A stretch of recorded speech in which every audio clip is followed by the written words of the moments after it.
collègues. La parole est à Monsieur Bruno Millienne pour le groupe démocrate pour une durée de 15 minutes.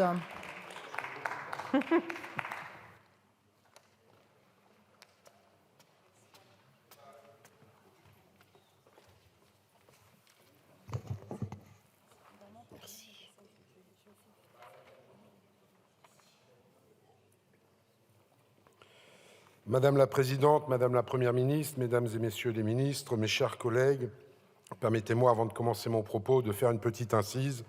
Monsieur Bompard, j'aimerais que vous rappeliez à Monsieur Saint-Toul qui a disparu, ça prouve le respect qu'il a pour ses collègues. Oui, c'est pour ça que je m'adresse à vous, Monsieur Bompard. C'est pour ça que je m'adresse à vous, c'est parce que je vous ai vu, vous étiez là, donc voilà. Donc, simplement de rappeler à Monsieur Saint-Toul que Monsieur le garde des Sceaux est présumé innocent puisqu'il l'a mis en cause, ce qui n'est pas le cas de votre leader Maximo, qui a été condamné définitivement pour des violences exercées sur des policiers et sur un magistrat. On voit un peu la... Bah oui, mais si vous mettez ça dans vos textes, souffrez qu'on y réponde. Voilà. Voilà. Bref, venons-en à ce qui nous préoccupe ce soir. Nous voilà donc une nouvelle fois ici réunis pour débattre d'une nouvelle motion de censure déposée par nos collègues de la France Insoumise dans, il faut bien le dire, l'indifférence générale. Pourquoi ? Parce que les Français ont bien compris que les oppositions votaient systématiquement contre les textes financiers avant même d'en connaître le contenu.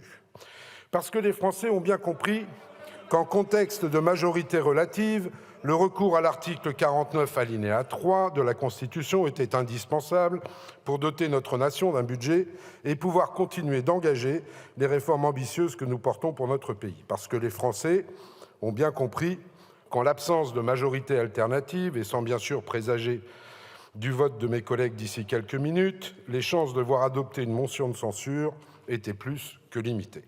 Mais aussi, et je tiens à le souligner, parce que vos propres amis, ou ex-amis, ou futurs ex-amis, j'avoue qu'on se perd un peu dans les méandres de la NUPES, rejettent eux-mêmes votre stratégie de motion de censure systématique, lesquelles sont autant de défaites cuisantes pour vous et donc pour eux. Cette stratégie, et cela vous surprendra peut-être, moi j'y adhère pleinement et je veux vous remercier de la mener, principalement pour deux raisons. La première, c'est qu'elle nous permet une nouvelle fois d'expliquer notre projet et de le décrire dans le détail, d'en aborder toutes les nuances et tout le pragmatisme, loin, très loin, très très loin, des positions aussi dogmatiques qu'inefficaces que vous avancez, tendance fâcheuse pour la qualité du débat public que vous partagez d'ailleurs avec vos collègues d'extrême droite.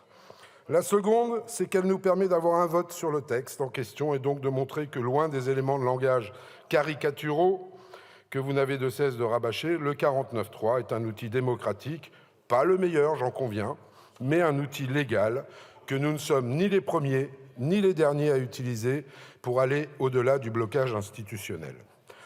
Pourquoi je parle de blocage ?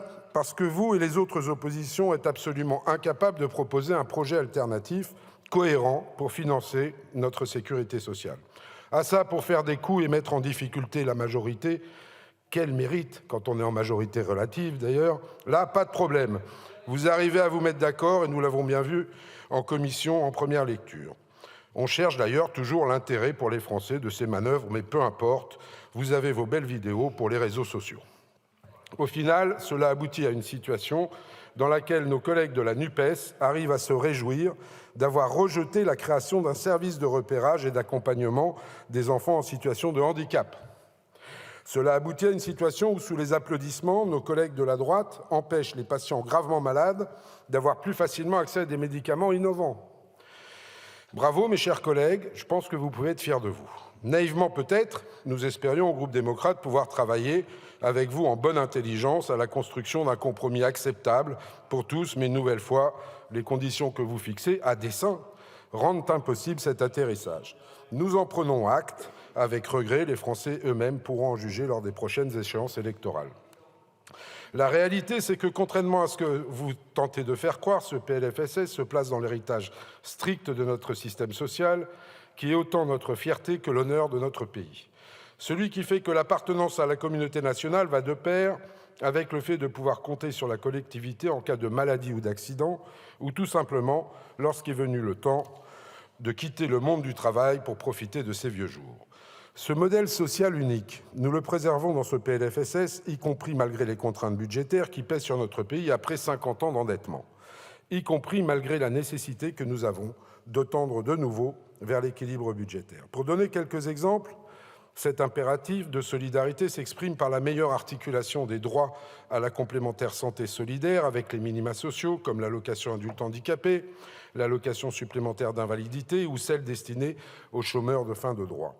Il s'exprime par la suppression des jours de carence en cas d'arrêt de travail dû à une interruption médicale de grossesse. Il s'exprime par la prise en charge par la collectivité du renouvellement de l'allocation proche aidant pour mieux accompagner ceux qui prennent soin d'un proche malade plusieurs fois au cours de leur vie. Nous avons aussi une obligation de mieux accompagner la santé de nos concitoyens tout au long de leur vie. C'est le sens de la priorité donnée à la prévention dans ce texte, sur la vaccination bien sûr, mais aussi dans l'accès aux soins et la détection plus systématique de certaines maladies. Les députés démocrates, avec Cyril Isaac-Sibille, avaient d'autres propositions sur ce sujet que nous continuerons de porter dans les prochains mois.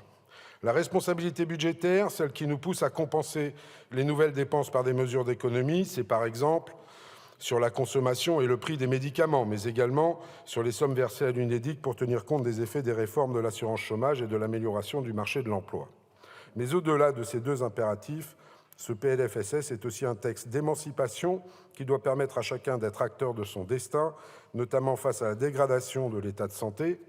C'est tout l'objet des rendez-vous aux âges clés de la vie que le projet de loi propose de plus facilement généraliser, comme de la prise en charge inédite des moyens de contraception. Notre groupe démocrate a d'ailleurs pleinement contribué à renforcer ce texte et s'en félicite, même si, et c'est bien normal, nous n'y retrouvons pas tout ce que nous aurions aimé voir apparaître.